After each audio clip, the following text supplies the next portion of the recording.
କୁ 8 ଦିନ ତଳୁ ଆଜି ଆମର ସପ୍ତମ ଦିବସ ଗଣଧାରଣାରେ ଯୋଉ 7 ଦିନ ହେଲା ଆମେ ବସିଛୁ ଏପର୍ଯ୍ୟନ୍ତ ପ୍ରଶାସନକୁ ସମସ୍ତ କଥା ଜଣେଇବା ସତ୍ତ୍ୱେ କେହି ସାକ୍ଷାତ ଆମକୁ କରିନାହାନ୍ତି କି କେହି ଭେଟିନାହାନ୍ତି। ବସିବାର ଉଦ୍ଦେଶ୍ୟ 2019 ମସିହା ଯୋଉ ବୁଲବୁଲ କ୍ଷତିଜନିତ ଆମର ଜସିର ପଞ୍ଚାୟତ 53% ପାଇଲା। ଆମେ ବଳସାହି ଗ୍ରାମବାସୀ ଆମକୁ ଭୁଲ ବଶତଃ ପୋର୍ଟାଲରେ ବାଲିସାହି କରିବାରୁ ଆମେ 22% ପାଇଲୁ। এই 22% ପାଇବା ଫଳରେ ଆମେ ଉଚ୍ଚ ନ୍ୟାୟାଳୟର ଦ୍ୱାରସ୍ଥ ହେଲୁ। ଉଚ୍ଚ ନ୍ୟାୟାଳୟର ଦ୍ୱାରସ୍ଥ ହେଲା ପରେ ଆମର ଅର୍ଡର ଆସିଲା ଯେ ଆମକୁ ଅବଶିଷ୍ଟ ପଇସା ସେକ୍ରେଟାରୀ ମହୋଦୟ ଦେବା ପାଇଁ। ତାପରେ ସେକ୍ରେଟାରୀ ଯାଇକି ମଧ୍ୟ ତାର ଗୋଟେ କେସ୍ କଲେ, ଚ୍ୟାଲେଞ୍ଜ କଲେ। ତାର ମଧ୍ୟ ଶୁଣାଣି ମାନ୍ୟବର ହାଇକୋର୍ଟଙ୍କ ନିର୍ଦ୍ଦେଶ କ୍ରମେ ଜିଲ୍ଲାପାଳ ନିର୍ଦ୍ଦେଶ ବିଚାର କରିବା ପାଇଁ ସମସ୍ତ କଥା ବିଚାର କରି ପୁଣି ଆମକୁ ଅବଶିଷ୍ଟ ପଇସା ଦେବା ପାଇଁ କରିବା ପାଇଁ ନିର୍ଦ୍ଦେଶ ଦେଲେ। ତାପରେ ବାରମ୍ବାର ଆମେ ସୋସାଇଟିର ଦ୍ୱାରସ୍ଥ ହେଲୁ ପଇସାଟା ଦିଅନ୍ତୁ ବୋଲି। ସେ ପଇସା ତ ଦେଲେନି, କହିଲେ ଅର୍ଡର ନାହିଁ, ବିଭିନ୍ନ କଥା କହିଲେ। ସେ ସେକ୍ରେଟାରୀ କଥା କହିଲେ ଭାରି ଅବାଗ ଲାଗୁଛି କି ସେଠି ବିପ୍ଳବ ପଣ୍ଡା ଆଉ ବିପ୍ଳବ ପଣ୍ଡା ସେକ୍ରେଟାରୀ କି ଆମର ଯୋଉ ଆମର ଅଛି ବୋର୍ଡ ଅଛି ଯେମିତି ଅବୁଝା ରାଜାକୁ ପାଳବିଣ୍ଡା ମନ୍ତ୍ରୀ, ଏଇ ଟାଇପର ଏଠି ଗୋଟେ ଶାସନ ଚାଲିଛି। ସୋସାଇଟିର ଅବସ୍ଥା କଣ ନସରେ ନା ଦାୟିତ୍ୱ ନିଶ୍ଚୟ ଆମେ ତ ସୋସାଇଟି କହିବୁ, ନିହାତି ସେକ୍ରେଟାରୀ କହିବୁ। ମୁଖ୍ୟ ଉଦ୍ଦେଶ୍ୟ ହଉଛି ଆମେ ସେକ୍ରେଟାରୀ କହିବୁ, ଯେହେତୁ ଦାୟୀ କରୁଛନ୍ତି ପ୍ରଶାସନ ଦାୟୀ କରୁଛି, ଯେହେତୁ ମୁଖ୍ୟ ହଉଛନ୍ତି ଏଠି ସେକ୍ରେଟାରୀ। ଏ ପର୍ଯ୍ୟନ୍ତ ପ୍ରଶାସନ ମଧ୍ୟ ଏକଥା ଶୁଣିନି।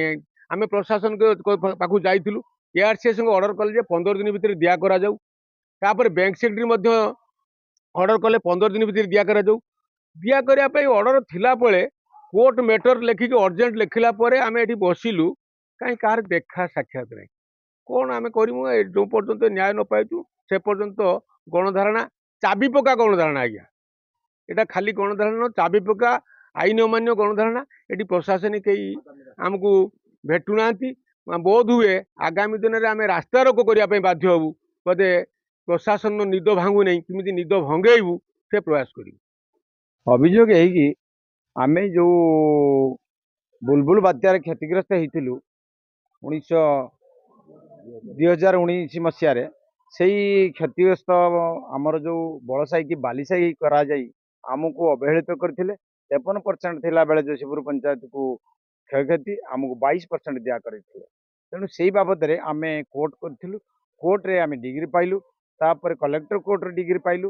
ଏଆରସିଏସ୍ ମାନେ ଆମକୁ ବି ଅନୁମତି ଦେଇଥିଲେ, ଲେଖିକି ଦେଇଥିଲେ ଆମର କ୍ଷୟକ୍ଷତି ଦେବା ପାଇଁ। କିନ୍ତୁ ସେକ୍ରେଟାରୀ ମହୋଦୟ ତାହା ଭ୍ରୂକ୍ଷେପ କଲେ ନାହିଁ କି କର୍ଣ୍ଣପାତ କଲେ ନାହିଁ। ତେଣୁ ବିଗତ 8 ତାରିଖ ଠାରୁ ଅନଶନରେ ବସିଛୁ। ଆମ ଚାଷୀ ମଣ୍ଡଳ ବର୍ତ୍ତମାନ ଅନେକ ଅବହେଳିତ ଅବସ୍ଥାରେ ଏଠି ଅପେକ୍ଷାରେ ଅଛୁ। ସେକ୍ରେଟାରୀ ମହୋଦୟ କହିଥିଲେ 5 ଦିନ ପରେ ବୁଝିବା ପାଇଁ, ଆଜି ପର୍ଯ୍ୟନ୍ତ ସେ ଆସିଲେ ନାହିଁ। ଆମେ ସେଇ ତାଲାବନ୍ଦ ଆନ୍ଦୋଳନ ଜାରି ରଖିଛୁ। ଏଇ ଅନେକ ଦିନ ପର୍ଯ୍ୟନ୍ତ ଜାରି ରହିବ, ଯେପର୍ଯ୍ୟନ୍ତ ଆମେ ପଇସା ନ ପାଇଛୁ ସେ ପର୍ଯ୍ୟନ୍ତ ଜାରି ରହିବ। 154 ଜଣ ଚାଷୀ ବଳସାହିରେ ଅବହେଳିତ ହେଇଛନ୍ତି। ତା ଦେହରୁ ଆମେ 25 ଜଣ ଚାଷୀ କୋର୍ଟର ଦ୍ୱାରସ୍ଥ ହେଇଥିଲୁ। ତେଣୁ କୋର୍ଟ ଡିଗ୍ରୀ ପରେ ବି ଆମକୁ ଏପର୍ଯ୍ୟନ୍ତ ନ୍ୟାୟ ମିଳିଲା ନାହିଁ।